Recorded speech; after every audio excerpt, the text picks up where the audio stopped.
Hello everyone, divine talk 777 में आप सभी का स्वागत करती हूँ। मैं हूँ निधि। कैसे हैं आप? आई होप आप सभी स्वस्थ होंगे, सुखी होंगे और सुरक्षित होंगे। आज की जो रीडिंग है वो कलेक्टिव जनरल रीडिंग है, टाइमलेस रीडिंग है। टॉपिक आपके पर्सन की करंट फीलिंग्स आपको लेकर के क्या है हम यहाँ देखेंगे। आपको रहना है पॉजिटिव, कर देना है वीडियो को लाइक, चैनल को सब्सक्राइब अगर अब तक नहीं किया है तो। पर्सनल रीडिंग के लिए आप आ सकते हैं। व्हाट्सएप नंबर आपकी स्क्रीन पर है। रीडिंग स्टार्ट होती है 199 रुपीज ऑनवर्ड्स। मिनी रीडिंग से लेके डिटेल रीडिंग तक करवा सकते हैं। तो चलिए स्टार्ट करते हैं अपनी इस रीडिंग को और देखते हैं आपके पर्सन की करंट फीलिंग्स आपको लेकर के क्या है, क्या चल रहा है उनके मन में। So angels, universe and divine please guide करिए मुझे और बताएंगे क्या सोच रहे हैं ये पर्सन। तो डेविल का कार्ड आया सबसे पहले, ओके। इसके बाद में यहाँ पर है क्वीन ऑफ वॉन्ड्स, यहाँ पर है किंग ऑफ कप्स, डेथ,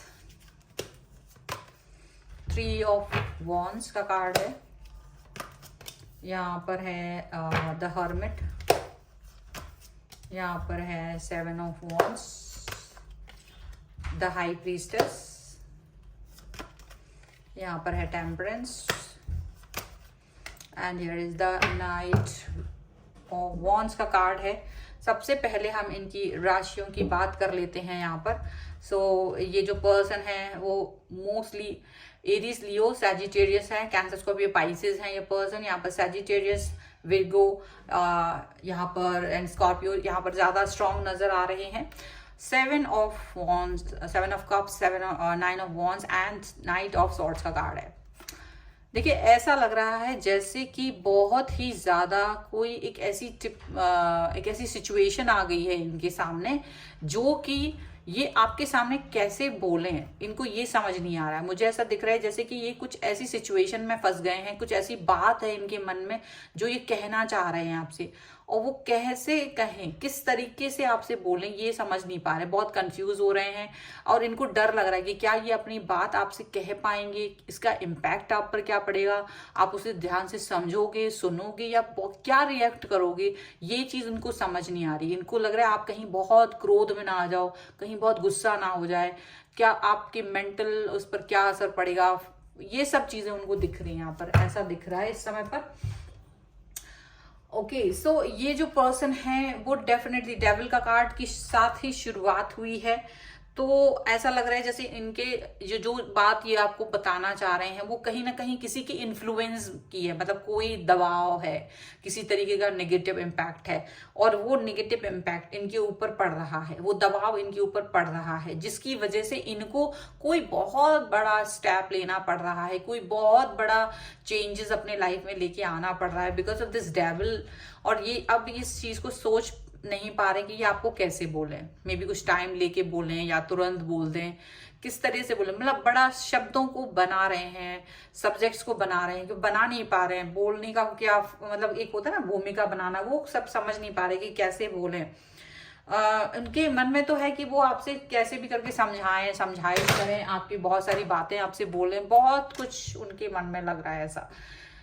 अब ये ऐसा हुआ क्या है, ऐसा क्या चीज हो गई है सडनली कि इनको आपसे वो बात बोलनी पड़ी, और क्या बात है, क्या चीज है, क्या प्रेशर है यहाँ पर, ऐसा देखने को जो यहाँ दिख रहा है इनके ऊपर। ऐसा लग रहा है कि कोई इनके घर का, कोई इनके बहुत ही करीब का इन पर एक इमोशनल प्रेशर बना रहा है, एक इमोशनल इनको एक दबाव दे रहा है जिससे कि ये इनको उनकी बात को मानना पड़ेगा। और ये उस व्यक्ति को बहुत इंपॉर्टेंस देते हैं, मे बी इनके घर के वो बड़े हो सकते हैं, मे बी इनके पेरेंट्स हो सकते हैं, कोई भी हो सकता है जो कि इनको एक प्रेशर दे रहा है कि जिसकी बात इनको माननी ही पड़ेगी, और ये बात इनको माननी ही पड़ेगी, इनको ऐसा लग रहा है। अब इनको ये मन में आ रहा है कि ये किस तरह से आपको बताएं, किस तरीके से चीजों को अपने बोलें, ये नहीं समझ पा रहे। यहाँ दो तरीके की चीजें हो रही हैं, इनको ये फोकस, इनको शायद ये दबाव बनाया जा रहा है कि इनको कुछ डिस्टेंस मेंटेन करना पड़ेगा, मे बी दूर जाना है इनको कहीं। दो चीजें हो रही है, या तो इनका कहीं रिलेशनशिप या तो रिश्ता पक्का किया जा रहा है, या फिर इनको कहीं दूर भेजा जा रहा है, मे बी अब्रॉड भेजा जा रहा है, या दूसरे शहर भेजा जा रहा है, आपसे दूर भेजा जा रहा है, जहां भी आप लोग रहते हो वहां से एक डिस्टेंस में इनको जाना पड़ रहा है, या फिर एक दूसरे रिलेशनशिप को एक फैमिली प्रेशर में इनको एक्सेप्ट करने की बात हो रही है। और ये बहुत बड़ा चेंज है, ये छोटा मोटा चेंज नहीं है कि आप सोचो कि बड़ा छोटा चेंज है। दोनों ही चेंज होंगे, चाहे वो दूर जाने का हो चाहे वो दूसरे रिश्ते में जाने का हो, और इनको वो बात माननी ही है। और अब ये चीज इन पर बहुत बड़ा प्रेशर हो रहा है कि ये आपसे कैसे कहें। और इनको ये लग रहा है, क्योंकि अब तक ये बात बिल्कुल क्लियर थी कि ये आपसे ही शादी करेंगे या फिर ये इसी जगह रहेंगे जहां भी रह रहे हैं, और वो उतना दूर नहीं जाएंगे या कुछ इस तरह का। और ये चीज इनको लग रहा है कि ये कैसे आपसे बोल रहे हैं, क्योंकि चाहे वो कोई सा भी सिनेरियो हो, बहुत मुश्किल है इनके लिए। यहाँ पर ऐसा लग रहा है, बहुत सोच रहे हैं, बहुत विचार कर रहे हैं, समझ नहीं पा रहे हैं कि वो आपसे कैसे कहें, कहीं आप उनको गलत ना समझो, कहीं आप उनके बारे में क्या इमेज पर असर पड़ेगा, मेंटल प्रेशर क्या होगा आपके ऊपर, ये सब चीजें उनको समझ नहीं पा रहे हैं। वो जानते हैं आप बहुत इमोशनल हो उनको लेकर के, बहुत ज्यादा प्यार दिखाते हो आप, बहुत सारी चीजें आपके मन में होंगी इनके लिए। तो ये वही सोच रहे हैं कि हम कैसे आपसे बोलें, किस तरह से आपसे डिस्टेंस, ये जो डिस्टेंस वाली बात है, मैं कैसे आपसे बोलूं, क्योंकि कहीं ना कहीं इनको एक डर है, इनको इस चीज का डर है कि ये बात आपको कहीं बहुत ज्यादा हर्ट ना कर दे, क्योंकि ये जो भी चीज है आप इसको सहन नहीं कर पाओगे, ये चीज उनके मन में आ रही है।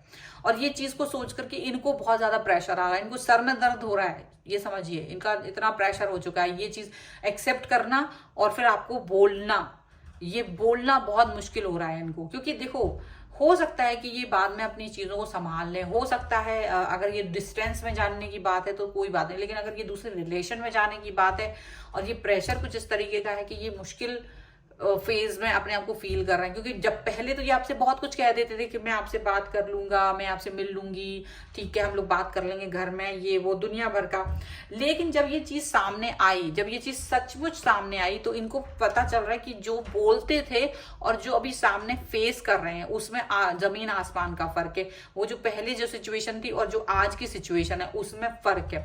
ऐसा नहीं हो रहा है कि जो मतलब पहले वो जो कह रहे थे तो वैसा ही सब कुछ होगा, नहीं, उन्हें समझ में आ रहा है कि जो पहले वो कह रहे थे और जो आज हो रहा है उसमें फर्क है। अब वो चीजें एक सी नहीं रही, वो चीजें एक सी नहीं रही है, अब उन्हें करना ही पड़ेगा ये बातें। अब वो कहना तो बहुत कुछ चाहते हैं कि आपको देखो मैं आपको बहुत प्यार करता हूँ, मैं आपकी बहुत ट्रस्ट करता हूँ, ये वो दुनिया भर का, मुझे माफ कर दो, बहुत सारी चीजें, बहुत सारी बातें उनके मन में है, लेकिन वो समझ नहीं पा रहे कि क्या होगा। दैट्स वाई इनको लग रहा है कि आप इनकी भावनाओं को समझ पाएंगे, क्योंकि ये आपसे ये भी कहना चाहते हैं कि मैं आपको भी समझ पा रहा हूँ और अपने घर के लोगों को भी समझ पा रहा हूँ। शायद वो आपका साथ भी मांगे, कुछ लोग इसमें से भी, कुछ लोग ऐसे हो सकते हैं जो अभी भी थोड़े से स्ट्रांग हैं, मे बी वो अभी भी आपका साथ मांग रहे हो, मे बी वो चाह रहे हो कि थोड़ा सा आप मेरे से मुझ पर ट्रस्ट रखो, मैं शायद चीजों को ठीक कर दूं, कुछ चीज यहाँ पर ऐसी हो सकती है। ठीक है, चलो कुछ और कार्ड्स के थ्रू देखते हैं और क्या निकल के आ रहा है यहाँ पे। Angels, universe and divine please guide करिए मुझे और बताएं कि क्या निकल के आ रहा है, क्या चल रहा है और उनके मन में। साइलेंस का कार्ड है, ओके, यहाँ पर है इनोसेंस का कार्ड, यहाँ पर है पार्टिसिपेशन का card, master and the mind. Just see all these cards are very this thing, rebirth, playing, playfulness and politics. देखो इनको ऐसा लग रहा है, अंडरस्टैंडिंग का कार्ड भी अगर हम देखें, इनको ये लग रहा है कि आप इनको अंडरस्टैंड करो, इनको समझो इस समय पर। इनको ये लग रहा है कि कहीं आप इनको पॉलिटिकल तरीके से ना सोच लो कि यार ये तुमने मेरे साथ पॉलिटिक्स खेल दी, एंड बहुत सारी चीजें इनके मन में है और आप सोचो कि मेरे से तो पॉलिटिक्स खेल दी, अब तो तुम मेरे साथ में ऐसा, मतलब इन पे शक करो, इनको नफरत करो। और इनको लग रहा है कि ये बहुत मुश्किल होगा इनके लिए भी और आपके लिए भी। रीबर्थ का कार्ड है, चेंजेस, बहुत बड़ा चेंज यहाँ पर इनको एक्सेप्ट करना पड़ रहा है, बहुत बड़ा चेंज आपको एक्सेप्ट करना पड़ सकता है अपनी लाइफ में, यहाँ पर ऐसा दिख रहा है। लेकिन यहाँ पर ये चुप हैं क्योंकि इनको कुछ समझ नहीं आ रहा, क्योंकि जिस भी थर्ड पर्सन की तरफ इनको जाने के लिए बोला जा रहा है या दूर जाने के लिए बोला जा रहा है, ये खुद भी इस चीज के लिए रेडी नहीं है, ये खुद भी इस चीज के लिए तैयार नहीं है इस समय पर। इनको लगता है मैं अभी इस चीज के लिए रेडी नहीं हूं, मुझे शायद और वक्त चाहिए है, मुझे शायद और समय चाहिए है जब मैं इस चीज के लिए रेडी हूं। तो बहुत मुश्किल हो रहा है इनको अपने अंदर का बवंडर संभालना, फिर आपको बताना, फिर उसको, मतलब अगर इनकी सिचुएशन देखी जाए तो बहुत दबाव में है, बहुत प्रॉब्लमेटिक सिचुएशन में है और ये सोच नहीं पा रहे हैं कि इनको क्या ही करना चाहिए। इनको लग रहा है मैंने बेवकूफ़ी की। अब ये अपने आप से ही बात कर रहे हैं कि क्या मैंने क्या बोला था और मुझे अभी क्या फेस करना पड़ रहा है, अपने आप को अंडरस्टैंड नहीं कर पा रहे। इनको लग रहा है कि क्या मैं ये सब संभाल पाऊंगा या संभाल पाऊंगी, क्या मैं इस चीज से बाहर निकल पाऊंगी, क्या मैं अपने वादों को पूरा कर पाऊंगी। तो ये भाई इनको लग रहा है कहीं कहीं ये आपका पार्टिसिपेशन चाहते हैं आप इनका साथ दें, आप इन पर भरोसा रखें, आप इन पर ट्रस्ट रखें, भरोसा रखें, इनको ये भी लग रहा है। अब ये थोड़ा सा दिमाग लगाने की कोशिश कर रहे हैं कि किस तरह से इस सिचुएशन से बाहर निकला जाए, क्योंकि इस प्रेशर के साथ इसको मतलब अगर देखा जाए सारी चीजों पर ये थोड़ा रिएक्ट जिस तरह से कर रहे हैं ना, तो इनको घबराहट हो रही है देखा जाए तो। कहीं कहीं ये थोड़ा शांत होकर सोच रहे हैं कि क्या मैं इनको तो नहीं मना सकता, ये सिचुएशन भी नहीं टाल सकता, तुमको तो समझा सकता हूँ और खुद को समझा सकता हूँ, शायद हम दोनों मिलकर के, क्योंकि रिश्ता हम दोनों को निभाना है, तो हम दोनों का जो रिश्ता है वो कैसे चलेगा, क्या करें, उस पर मुझे बात करना है। तो अंडरस्टैंडिंग अगर आप में डेवलप होती है तो वो सोचते हैं कि वो सही रहेगा, क्योंकि अगर ऐसा नहीं होगा तो ये खुद भी परेशान है, ये खुद भी परेशान होकर के सोच नहीं पा रहे हैं कि इनको कहाँ जाना है, कैसे क्या करना है, क्योंकि इनका भी अंदर उथल पुथल मचा हुआ है, ये आपका भी उथल पुथल देख रहे हैं और खुद के अंदर भी बहुत ज्यादा एक बहुत उथल पुथल वाली सिचुएशन बनी हुई है यहाँ पर। अब हम थोड़ा सा गाइडेंस वाले कार्ड भी ले लेते हैं, एंजेलिक गाइडेंस के। सो देखते हैं वहां से क्या निकल के आता है। So angels, universe and divine please guide करिए और बताएं कि क्या है गाइडेंस आपकी तरफ से। ओके, सबसे पहला कार्ड जो है वो है pleasure and there is faith. Faith का कार्ड है, ठीक है। तो डेफिनेटली आपको थोड़ा फेथ रखने की जरूरत है, आपको फेथ रखना पड़ेगा इन यूनिवर्स के ऊपर, क्योंकि जो कुछ भी होता है अच्छे के लिए होता है। आपके लिए जो भी कुछ हो रहा है वो अच्छे के लिए हो रहा है। मे बी आपको खुश होने की ज़रूरत है, मे बी आपको थोड़ा सा अपने आप को पॉजिटिव रखने की ज़रूरत है, और वो पॉजिटिविटी बहुत इंपॉर्टेंट है। ये प्लेजर जो आपके अंदर है ना, उसको खोना नहीं है किसी भी कारण से, ये ध्यान रखिएगा। आपको ये अंदर जो खुशियां हैं उसको तोड़ना नहीं है। हो सकता है सिचुएशन कठिन हो सकता है चीजें कठिन हो, लेकिन उससे डट के सामना करना, और यूनिवर्स का फैसला कुछ कुछ हमारे लिए अच्छा होता है। शुरू में खराब लगता है, बाद में ठीक लगता है, तो कुछ चीजें ऐसी भी होती हैं। अगर उस पर वर्क किया जा सकता है तो देख लीजिएगा, नहीं किया जा सकता तो उसको भी एक्सेप्ट करना है कि नहीं करना है, ये भी देखा जा सकता है। दोनों ही चीजें यहाँ पर दिख रही हैं। अगर आप इस रीडिंग पर क्लेम करना चाहते हैं, वीडियो को लाइक कर दीजिए, चैनल सब्सक्राइब कर लीजिएगा अगर अब तक नहीं किया है। तो पर्सनल रीडिंग चाहते हैं आप अपने किसी भी पर्सनल क्वेश्चन के लिए, रीडिंग स्टार्ट है 199 रुपीज ऑनवर्ड्स, और आपके सामने स्क्रीन पर नंबर भी है जहां पर आपको सिर्फ व्हाट्सएप मैसेज करना है। आपको ये वीडियो कैसा लगा मुझे कमेंट बॉक्स में जरूर बताइएगा। मिलते हैं एक नई रीडिंग के साथ जल्द ही, तब तक देखते रहिए Divine Tarot 777। Thank you for watching, bye.